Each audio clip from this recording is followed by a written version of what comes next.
Quand j'étais petite, je disais très souvent à ma mère, c'est ma vie, maman. Je répétais constamment, Qu'est-ce que ça veut dire, ça, c'est ma vie, maman? J'ai passé la plupart de ma vie à donner mon pouvoir à des sources externes. Donc, ça veut dire à pas vivre ma vie, mais à vivre selon le regard des autres pour vouloir être aimé, accepté, et tout ce que j'en ai résulté, c'est l'opposé. La vie m'a donné tellement une immense leçon. Tout ce que je faisais, c'était pour essayer d'être acceptée. Et le résultat, c'était finalement, au bout du compte, là, après, oui, OK, ça a momentanément un résultat dit positif, entre guillemets, mais finalement, le résultat, c'était niet, nada. Je me retrouvais avec rien. Et là, je comprenais pas, mais comment ça se fait que ça fonctionne pas? Jusqu'à ce que je réalise, bien, mais tu ne vis pas ta vie, tu es en train de vivre la vie des autres ou de ce que tu penses que les autres veulent de toi. Tu es en train de passer littéralement à côté de ta vie. Et ça, c'est quelque chose aussi que je répétais, je me rappelle dans ma jeune vingtaine. Des fois, là, j'avais des élans d'angoisse de passer à côté de ma vie. Quand je suis sortie du conservatoire, je me rappelle être dans un café puis écrire dans mes petits cahiers que je remplissais avec plein d'idées de création à faire et que finalement, que j'ai jamais faites.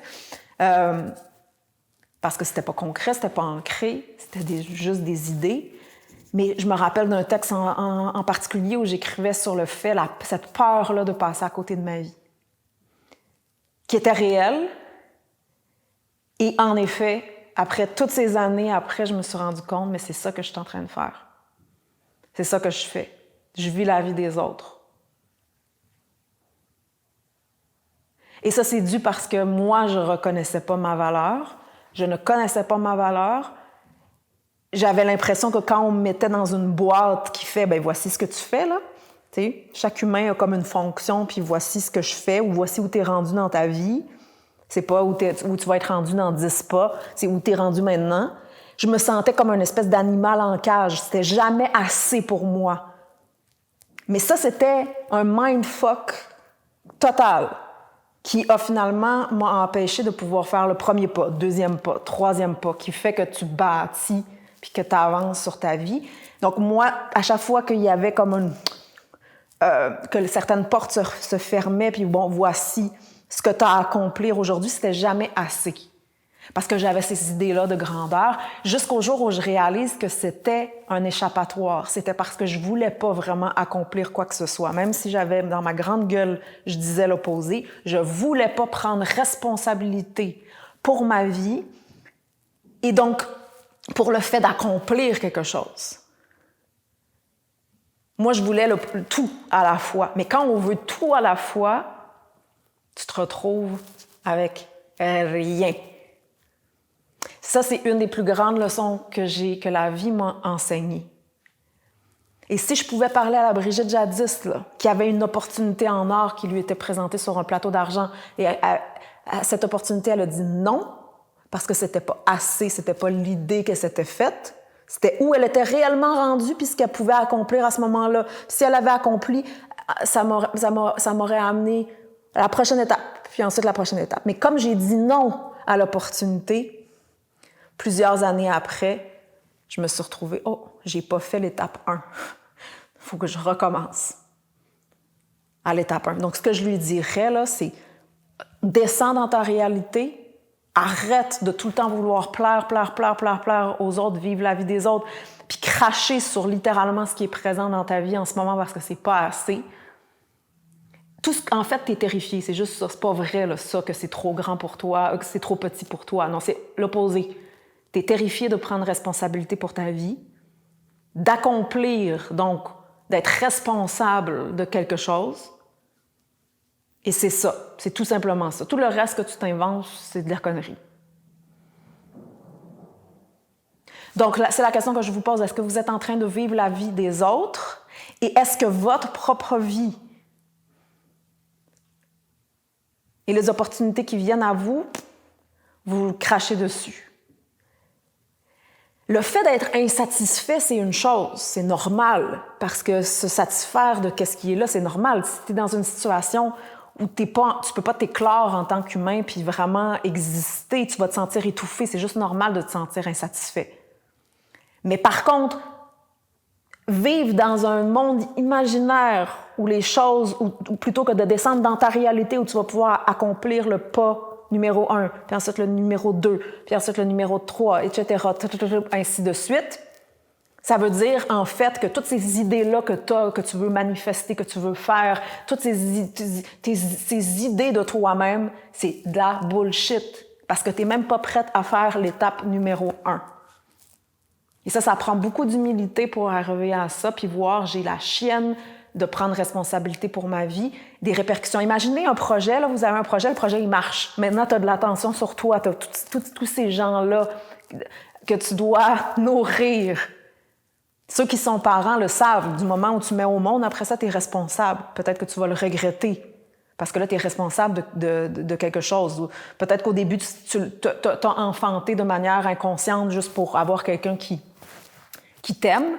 Puis après, c'est « Oh, là, OK, non, c'est une responsabilité. C'est une méchante responsabilité. » C'est la même chose pour notre vie. Est-ce que tu es en train de vivre ta vie?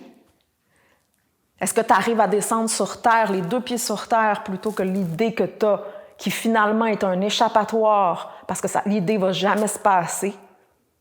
Il faut que tu fasses l'étape 1. Ça, c'est sur le plancher des vaches. Est-ce que tu vis tout le temps pour plaire? Sans reconnaître finalement ta valeur et sans l'entretenir, ta valeur, qui est sous-développée. Et c'est plus tu avances dans le temps, puis plus ta valeur est sous-développée. Quand tu as 20 ans, OK, que ta valeur est sous-développée, ça paraît pas trop. Quand tu as 30 ans, 40 ans, 50 ans, oh, la pression, elle augmente.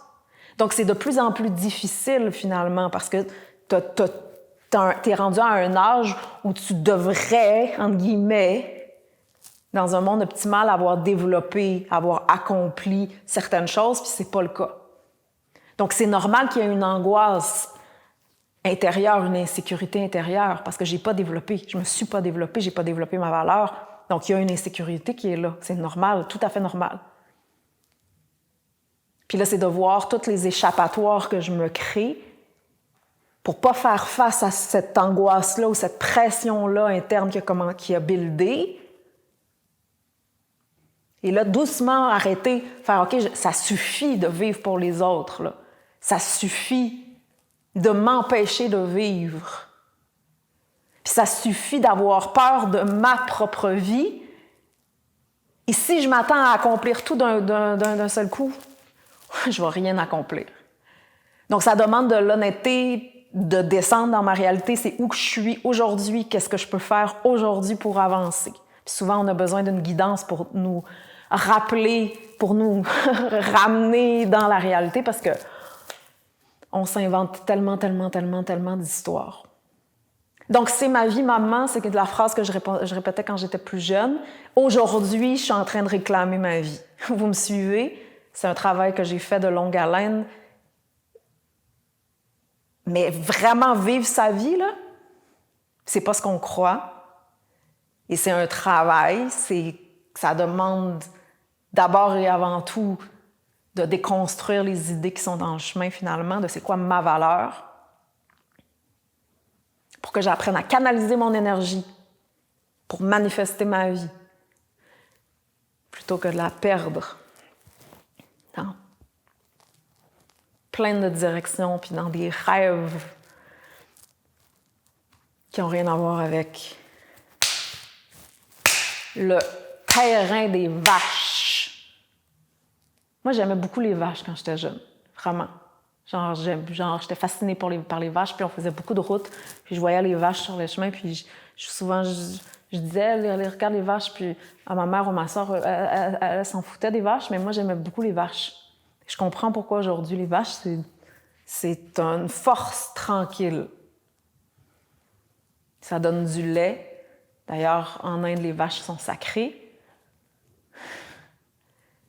Mais terrain des vaches. Donc, je le répète, est-ce que vous vivez votre vie ou la vie des autres? Puis qu'est-ce que ça veut dire prendre responsabilité pour ma vie? Est-ce que je suis prête à ça? La réponse, généralement, c'est non. Alors, je dois découvrir qu'est-ce qui est dans le chemin d'assumer puis de prendre responsabilité pour ma vie.